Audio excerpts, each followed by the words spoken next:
नमस्कार, आप देख रहे हैं उत्तराखंड का विशेष बुलेटिन अपना उत्तराखंड और मैं हूं आपके साथ अंजू भाटी। चलिए बुलेटिन की शुरुआत करने से पहले जल्दी से नजर डालते हैं हेडलाइंस पर। मुख्यमंत्री पुष्कर सिंह धामी ने कार्यक्रम में किया प्रतिभाग। कपकोट बागेश्वर में आयोजित मातृशक्ति उत्सव कार्यक्रम में किया प्रतिभाग। कन्यादान से पहले विद्यादान की संस्कृति को अपनाया जाए। महिलाएं बनवा रही हैं ड्राइविंग लाइसेंस। धीरे धीरे इस दौर को बदल रही हैं महिलाओं को वाहन चलाने के लिए निःशुल्क दी जा रही है ट्रेनिंग।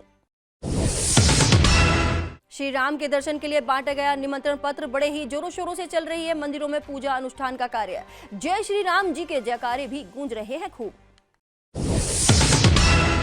इस वक्त की अहम खबर सामने आ रही है।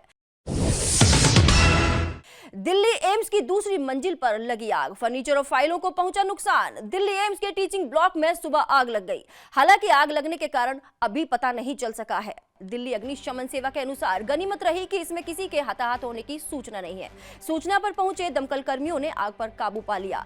हालांकि अभी तक आग लगने का कारण नहीं पता चल सका है। चलिए आगे बढ़ते हैं।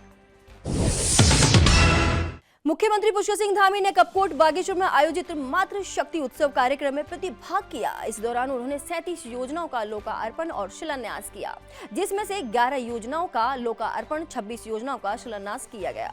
मुख्यमंत्री ने विभिन्न विभागों और स्वयं सहायता समूह द्वारा लगाए गए स्टॉलों का अवलोकन किया। उन्होंने विभिन्न घाटियों में निर्मित हस्तशिल्प और हस्तकला उत्पादों की भी सराहना की।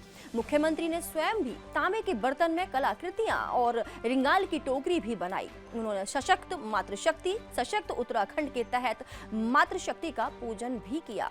शहीदों की वीरांगनाओं को भी सम्मानित किया। साथ ही साहसिक पर्यटन, आपदा प्रबंधन गतिविधियों का भी अवलोकन मुख्यमंत्री द्वारा किया गया।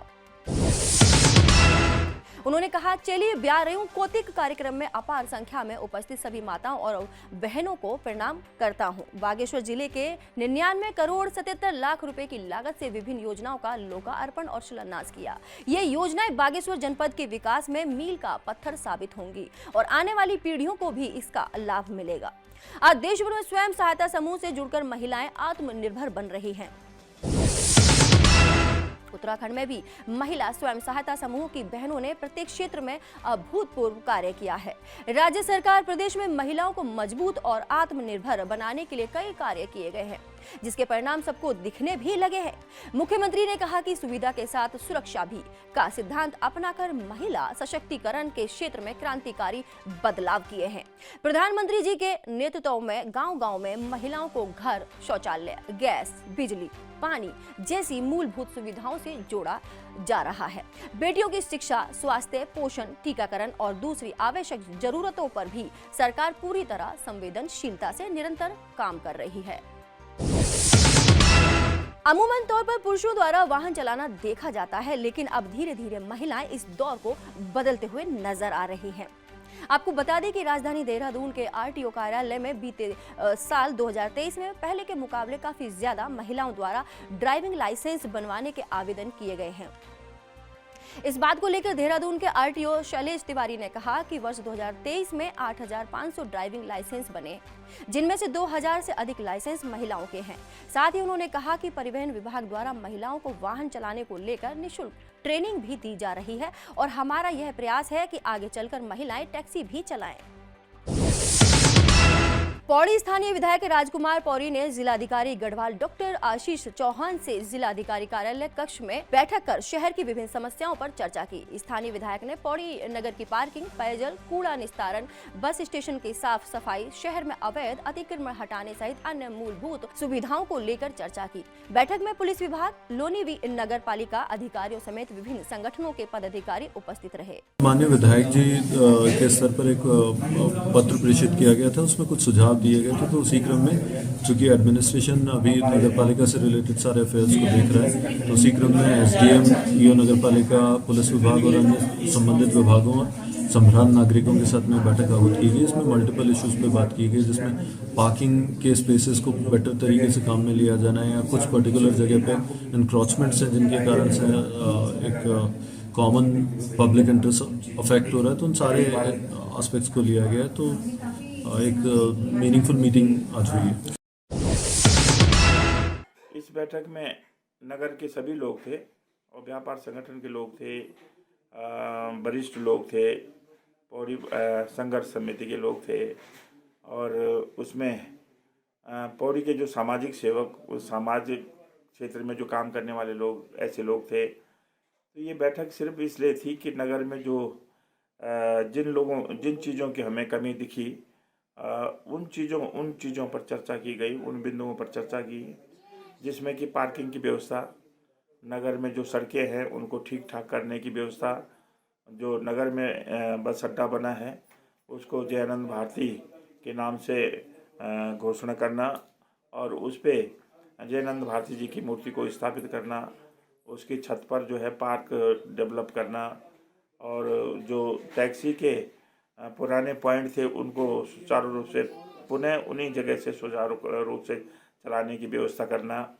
और साथ में जो है नई पार्किंग बनी हुई है, चाहे नगर पालिका की पार्किंग बनी हुई है अंडरग्राउंड, चाहे जिला पंचायत की पार्किंग बनी हुई है अंडरग्राउंड, इन पार्किंग को खुलाकर इसमें जो है आम जनता के लिए खोलकर पार्किंग शुरू करना, तो ताकि बाज़ार की जो है भीड़ कम हो जाए, गाड़ियों की संख्या सड़कों पे जो है कम हो जाए, ताकि लोगों को आने जाने में, खरीदारी करने में कोई दिक्कत ना आए।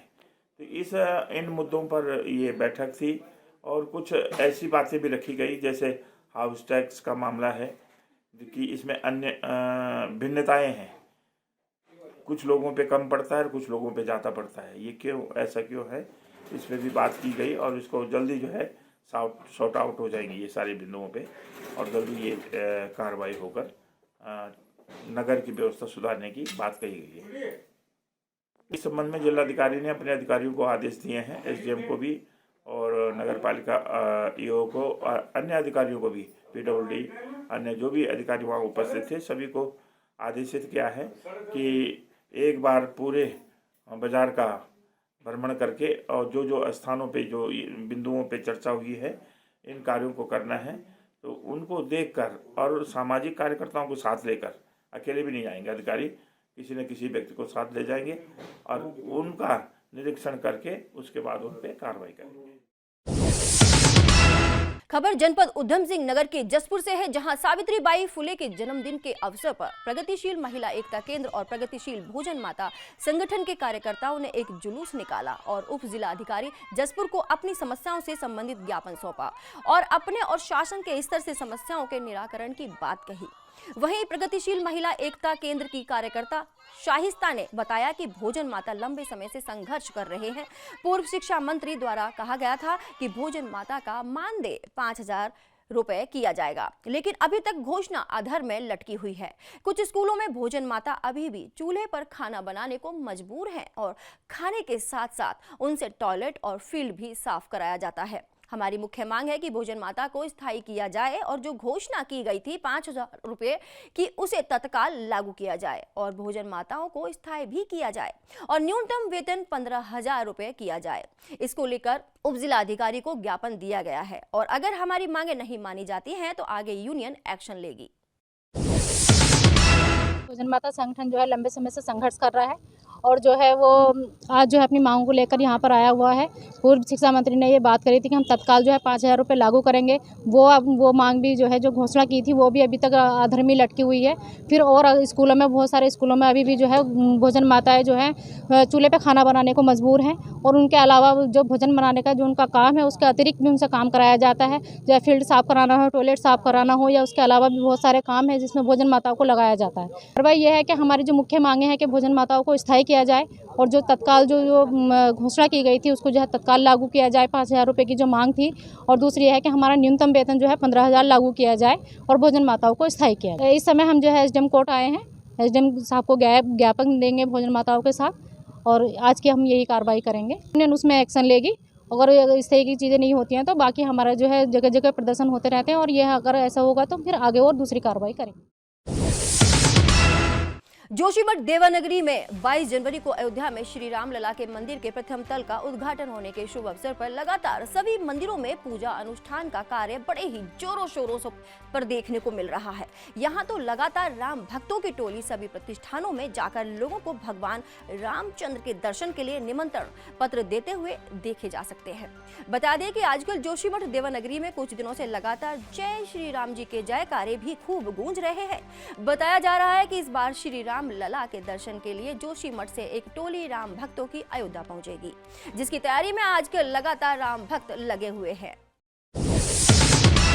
हम लोग जिस प्रकार से कि राम मंदिर के जो राम मंदिर 22 तारीख को प्राण प्रतिष्ठान होने जा रहा है, उसके शुभ अवसर पर आज हम जोशीमठ के मुख्य बाजार में सभी प्रतिष्ठानों में अक्षत, निमंत्रण पत्र और राम जी के चित्र देकर सब लोगों को बुलावा के लिए निमंत्रण देने जा रहे हैं और सभी राम भक्त एक टोली के रूप में हर प्रतिष्ठान पे जा रहे हैं।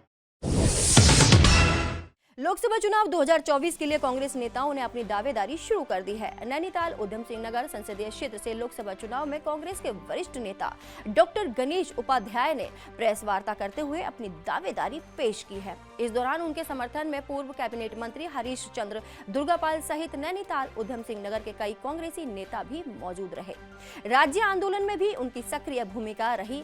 ऐसे में अब उन्होंने इस बार लोकसभा चुनाव 2024 के लिए पार्टी में लोकसभा सांसद के लिए दावेदारी पेश की है और अपने पार्टी आला कमान को भी अवगत कराया है।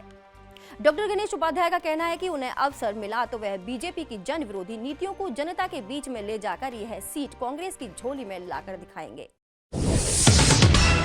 हमारे जितने भी मित्र लोग दावेदार, अच्छी बात है, ये लोकतंत्र सबको अधिकार है, लेकिन हमें यकीन है हमारे बहुत से मित्रों का मेरे पास फ़ोन आ चुका है, उपाध्याय जी आप अगर लोकसभा का अगर दावेदारी कर रहे हैं, मैं आपके साथ हूँ, डिजर्विंग कैंडिडेट, ये हमारे मित्र ने कह रखा है।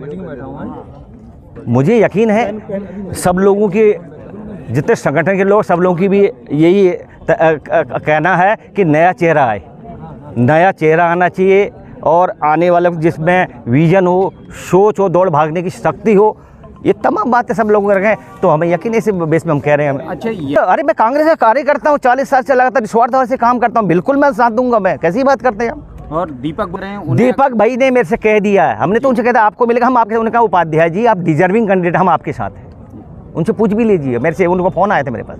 पहाड़ों का देख रहे हैं आज, देख सड़क, बिजली, पानी, रोजगार आप देख रहे हैं और पलायन आप देख रहे हैं दुनिया भर की। अभी भी आप देखिए, आप एम्बुलेंस नहीं है, आप देख रहे हैं बाघ का आतंक, आप देख रहे हैं क्या स्थिति है? और आप देख रहे हैं बड़ा कष्ट इस बात का है, आज हमारा बेरोजगार सड़क में भटक रहा है। क्या आप भी हमारे उत्तराखंड के अंदर 38,000 पोस्ट खाली पड़ी हुई है, केवल बात कर रहे हैं, अभी उसे फिलअप नहीं किया गया। अगर उन्हें कर लिया होता, आज जो लोग भटक रहे हैं कुछ थोड़ा उसमें कमी आती। केवल इलेक्शन में ज्ञान है। ये मैंने सभी नेताओं से मैंने उनसे अवगत कराया कि मैं भी दावेदार हूं और मुझे आप लोगों का आशीर्वाद चाहिए, और मुझे यकीन है सबका आशीर्वाद मिलेगा। इस बुलेटिन में फिलहाल इतना ही। हर खबर को देखने के लिए जुड़े रहिए मेरे साथ। उत्तराखंड का विशेष बुलेटिन अपना उत्तराखंड में।